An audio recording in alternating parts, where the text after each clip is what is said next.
On Thanksgiving, my wife announced she was pregnant.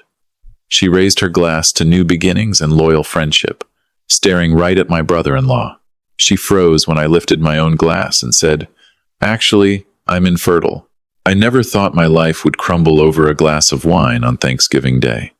At 64, I believed I had weathered every storm life could throw at me. I was wrong.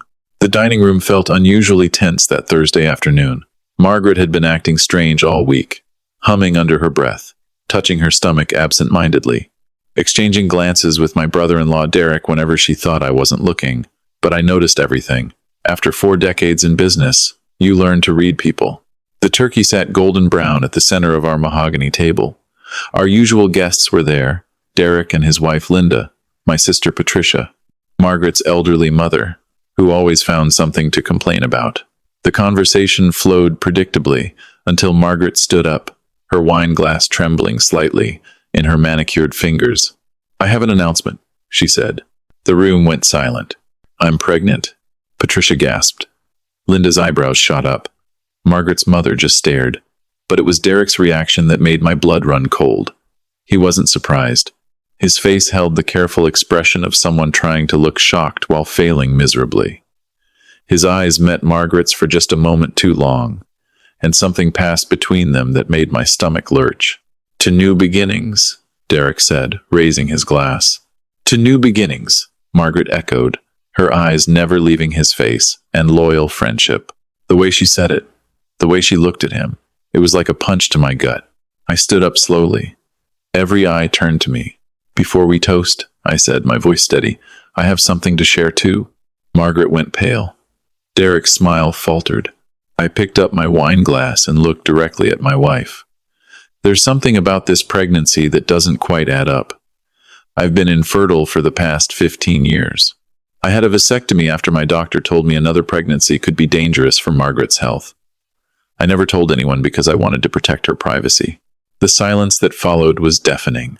Margaret's wine glass slipped from her fingers and shattered against the floor. Derek went completely white.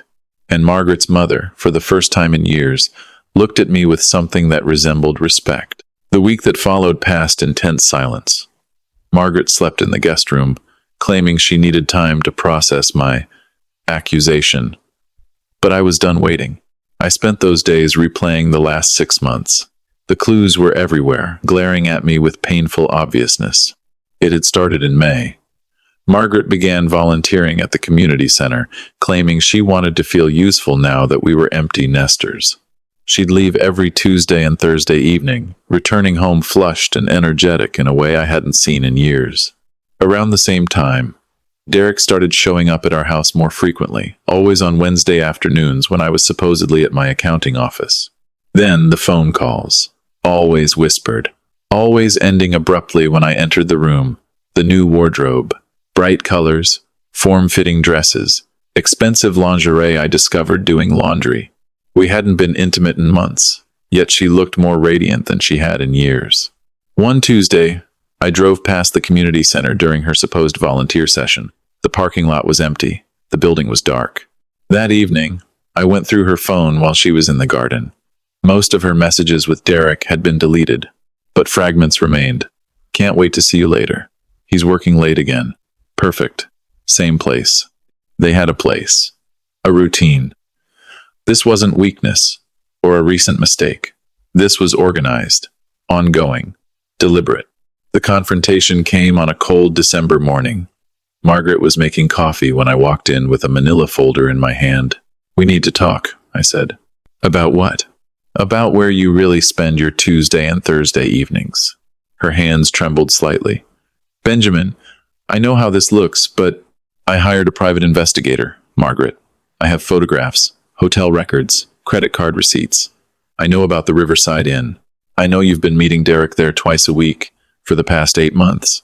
She gripped the counter to steady herself. 8 months, I repeated. This isn't a moment of weakness. This is a calculated, ongoing relationship. It just developed over time, she whispered. We never meant for it to happen. I pulled out the first photograph. Margaret and Derek entering the hotel together, his hand on the small of her back. Then, explain what I'm looking at. She started crying. I kept going. Credit card statements. Dinner receipts from restaurants across town. A weekend trip to Napa Valley she'd claimed was a visit to her sick aunt in Portland. Your Aunt Martha died 3 years ago, I said quietly. I paid for her funeral. It's not Derek's baby, she whispered suddenly. I stared at her. Are you going to keep lying to me even now? I'm not lying. Her voice rose. There have been others, Benjamin. Derek isn't the only one. The kitchen tilted around me. It started with Derek, she said, the words tumbling out. But then I felt alive again, desired. I couldn't stop. How many others? She wouldn't answer. So I made her. Dr. Morrison, our family doctor, the man who had sat across from us at dinner parties knowing full well that any child Margaret conceived couldn't be mine. Tom Rodriguez from the hardware store, Bill Stevens from my golf club, and then, in a voice so small I almost missed it, she said Patricia's husband, James. My sister's husband of 30 years, the man who called me his best friend, the man I'd lent $15,000 to last year when his construction business was struggling. Does Patricia know? I asked. Margaret shook her head. Derek knows about some of the others, she whispered. He helped arrange some of the meetings. Derek hadn't just been sleeping with my wife. He'd been organizing it. Turning our marriage into some sick game. Pack a bag, I said. I want you out of this house by tonight. Margaret left with 2 suitcases and a stream of threats about what her lawyer would do to me. She expected me to beg, to fight, to make a scene. Instead, I helped her carry her bags to the car and watched her drive away without a word. She had no idea her departure was exactly what I'd been planning for. The next morning, I called my lawyer, Robert Chen, a sharp man who specialized in complex divorces. He confirmed what I already suspected. The house was in my name alone, purchased with inheritance money before our marriage. My accounting firm had been kept meticulously separate from our joint finances. Margaret had no claim to either. That afternoon, I canceled every credit card in my name. American Express, Visa, MasterCard. Each account closed for suspected fraudulent activity. By evening, Margaret's unlimited access to money was gone. Then, I called Linda. She arrived at the restaurant looking nervous, her graying hair pulled back simply, wearing the kind of modest dress that spoke of a woman who'd spent decades putting others first. You already know, I said when I saw her face. I've suspected for months, she replied quietly. The phone calls, the excuses, the way he lights up whenever Margaret's name is mentioned. But I kept hoping I was wrong. You weren't. I have proof. I showed her the photographs. She didn't cry. She straightened her shoulders and looked at me directly. What do you want from me, Benjamin? I want to know if you're willing to fight back. Something flickered in her eyes. Derek thought he was walking away from this and starting fresh with Margaret. He'd already spoken to lawyers about a quick divorce, planning to minimize what Linda would receive. But when Linda and I started digging into his business records, we discovered he'd been cutting corners for years. Substandard materials, bribed inspectors, skimmed client accounts. One call to the IRS tip line. One call to his largest client mentioning concerns about Derek's personal stability. By the end of the week, Derek's business was under investigation, his credit cards frozen, and his largest contract suspended pending review. Margaret called me Friday night, her voice tight with panic. Benjamin, Derek's in trouble. His accounts are frozen. He can't access any money. That's unfortunate, I said. You did this, didn't you? I have no idea what you're talking about. What do you want from me? What will it take for you to stop this? I sat back in my leather chair, looking around the house that was mine, drinking wine from a bottle she could no longer access. I don't want anything from you, Margaret. You chose Derek over me. You chose lies over truth. You chose to destroy our marriage. Now you get to live with those choices. I hung up and poured myself another glass. Patricia appeared at my door unannounced shortly after, looking haggard and desperate, demanding to know why I was destroying an innocent man's livelihood. Derek was arranging meetings between Margaret and other men, I told her. And your husband James slept with Margaret twice last summer while you were in Florida taking care of your mother? The color drained from her face completely. I walked to my desk and handed her the medical records. Margaret had asked Dr. Morrison to test her for sexually transmitted diseases after her encounter with James. She'd been worried because James had mentioned other women. Patricia left without another word. James called me that evening.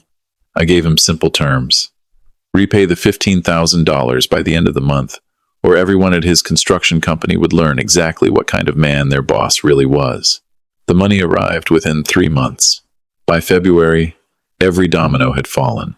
Derek's business was shut down, facing criminal charges for fraud and tax evasion. He and Margaret were living in a weekly motel room, surviving on her part-time grocery store wages. Dr. Morrison lost his medical license. Tom Rodriguez's wife left him.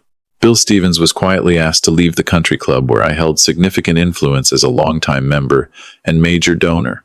And Linda called me on a snowy Thursday evening, sounding happier than I'd ever heard her. Derek came crawling back yesterday, she said. Promised he'd changed, that Margaret had been using him. What did you tell him? That if Margaret was using him, he got exactly what he deserved. She paused. And then I had him served with divorce papers. 5 years have passed since that Thanksgiving dinner. I'm 69 now. Margaret had her baby in March. A little girl she named Hope. Derek disappeared 3 weeks before the birth. Last I heard, he was working as a day laborer in Phoenix, living in a trailer park.